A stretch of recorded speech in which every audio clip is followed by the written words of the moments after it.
Last में भी अल्लाह ने कामयाबी को शुरू किया नमाज से, और कामयाबी की इंतहा हो रही है नमाज पे। जो अपनी नमाजों की मुहाफजत करते हैं, तो जिनके अंदर ये 7 क्वालिटीज हैं, कामयाबी के साथ अल्लाह तबारक व तआला उन्हें और भी इनाम देता है। सानी बड़ी प्यारी बात कहते हैं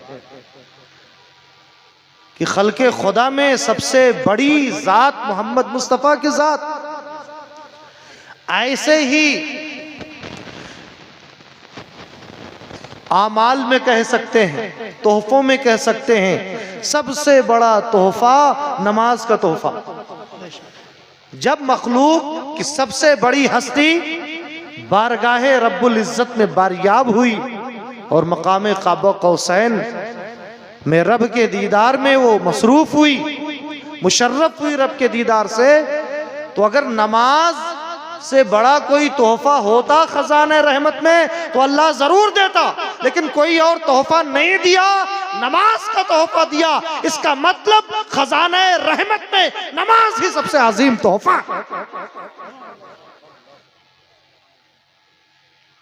हम जिस जमाने में जी रहे हैं, ये 21वीं सदी है, 2025। ये वो जमाना है कि जब इंसान मटेरियलिस्टिक लाइफ जी रहा है, मादियत की तरफ तेजी से बढ़ रहा है। कोई भी काम करने से पहले उसका फायदा जोड़ लेता है कि इसमें फायदा होगा या नुकसान। तो आए कुरान और हदीस से नमाज के कुछ फायदे जान लें। इसके अलावा भी फायदे हैं, लेकिन मैं कोशिश करूंगा कि नमाज पढ़ने के 10 फायदे बता दूं आपको। तिल का अशरतुन कामिला। और नमाज छोड़ने के कुछ नुकसानात और नमाज की थोड़ी कुछ हिकमतें बयान कर दूं। अल्लाह तबारक व तआला कलाम पाक सूरह बकरा में इरशाद फरमाता, हुदल लिल मुत्तकीन। नमाज हिदायत है उन परहेजगारों के लिए जो गैब पर ईमान रखते हैं और नमाज कायम करते हैं। वयुकीमून सलाह। तो वयुकीमून सलाह ये लफ्ज बताता है कि कुरान की सच्ची रहनुमाई उन्हीं को मिलती है जो नमाजों के पाबंद होते हैं। बेशक सुभान अल्लाह। तो अगर कुरान से आपको रहनुमाई चाहिए तो नमाजी बनना पड़ेगा। और प्यारे आका और मौला सल्लल्लाहु अलैहि वसल्लम ने तो नमाज के बारे में फरमाया ना, अस्सलातु इमादुद्दीन। नमाज दीन का पिलर है, सुतून है, खंबा है। जिसने नमाज पढ़ी उसने अपने दीन को मजबूत किया। वमन तरकहा फक़द हदमद्दीन। और जिसने नमाज छोड़ दिया समझ लो अपने दीन की इमारत को उसने ढा दिया। दूसरा फायदा नमाज का यह है कि नमाज बेहयाई और बुरी बातों से रोकती है। अल्लाह फरमाता है, इन्नस्सलाता तन्हा अनिल फहशाई वल मुनकर। बेशक नमाज बेहयाई और बुरी बातों से रोकती है। अब आप ये कह रहे होंगे कि कोई नमाजी है बेईमानी भी करते, कोई नमाजी भी है वो सूद दी कारोबार करते, कोई नमाजी है वो झूठ भी बोलता है। तो जो नमाज पढ़ करके भी बुराइयों से नहीं रुकता तो समझ लो उसकी नमाज सिर्फ सूरतन नमाज है। और जिनकी नमाज उन्हें बुराइयों से रोक देती है तो ये नमाज की हकीकत है। अब अगर कोई नमाज भी पढ़ता बुराई भी करता है तो इसका मतलब ये नहीं है कि वो नमाज छोड़ दे, उसे बुराइयों को छोड़ना होगा। एक कहावत है, मा ला युद्रकु कुल्लु ला युतरकु कुल्लु। जो चीज पूरी की पूरी ना मिले तो पूरी की पूरी हाथ से जाने भी नहीं देंगे। मिसाल के तौर पर आप किसी मैरिज हॉल में गए, खाना घट गया, कम पड़ गया, तो अब निकाह की शीरनी भी छोड़ के नहीं आएंगे, शीरनी मिल जाए। तो अगर नमाज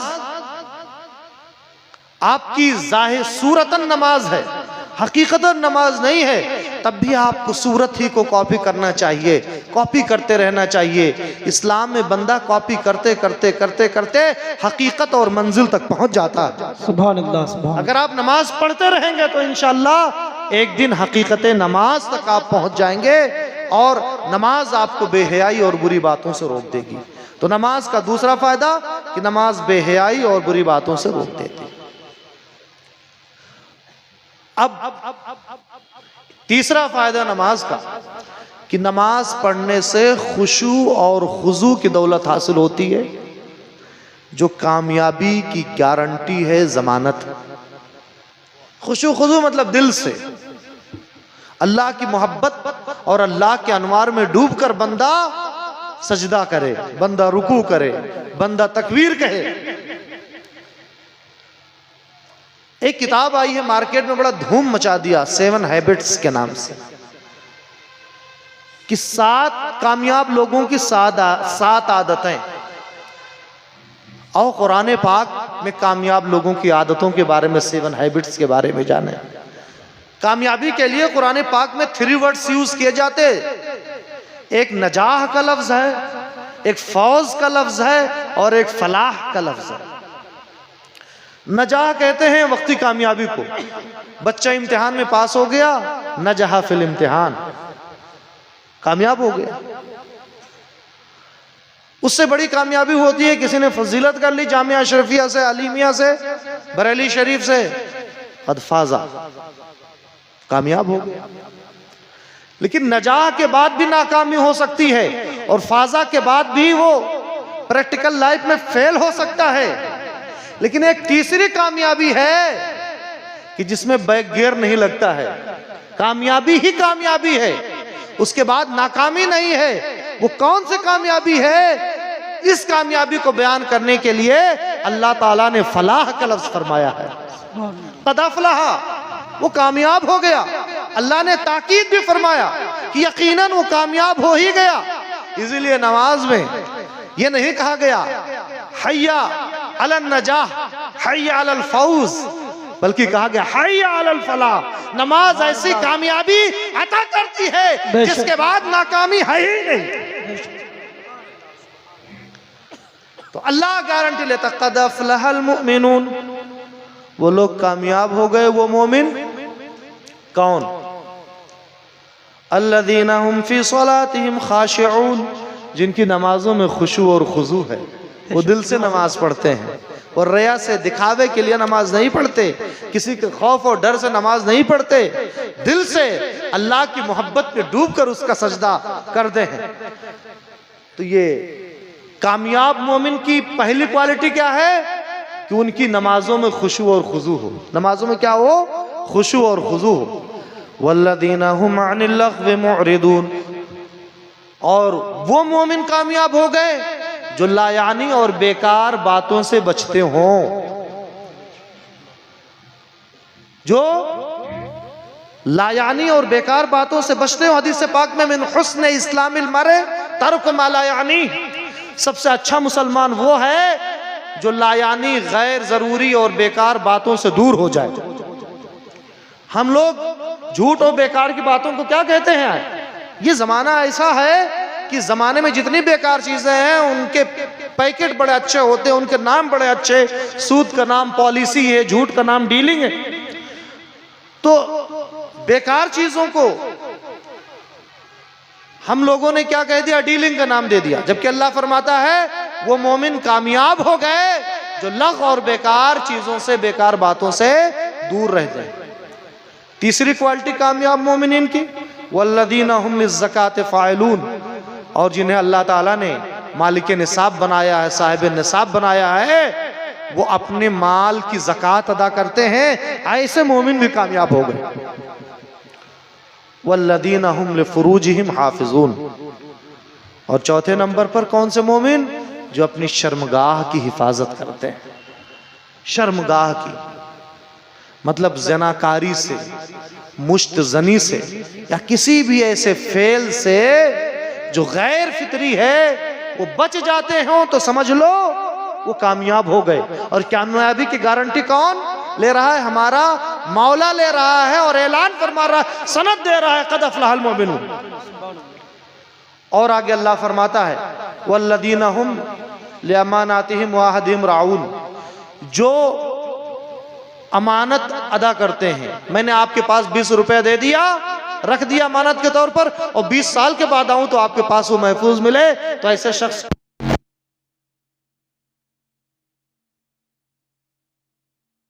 वादा खिलाफी नहीं करते, बल्कि जो वादा करते हैं उसे पूरा करते हैं। वल्लदीना हुम अला सलातिहिम युहाफिज़ून, और लास्ट में 7 हैबिट्स। पहले कहा गया जो नमाज में खुशू खुजू बरतते हैं, दिल लगा के नमाज पढ़ते। लास्ट में भी अल्लाह ने कामयाबी को शुरू किया नमाज से, और कामयाबी की इंतहा हो रही है नमाज पे।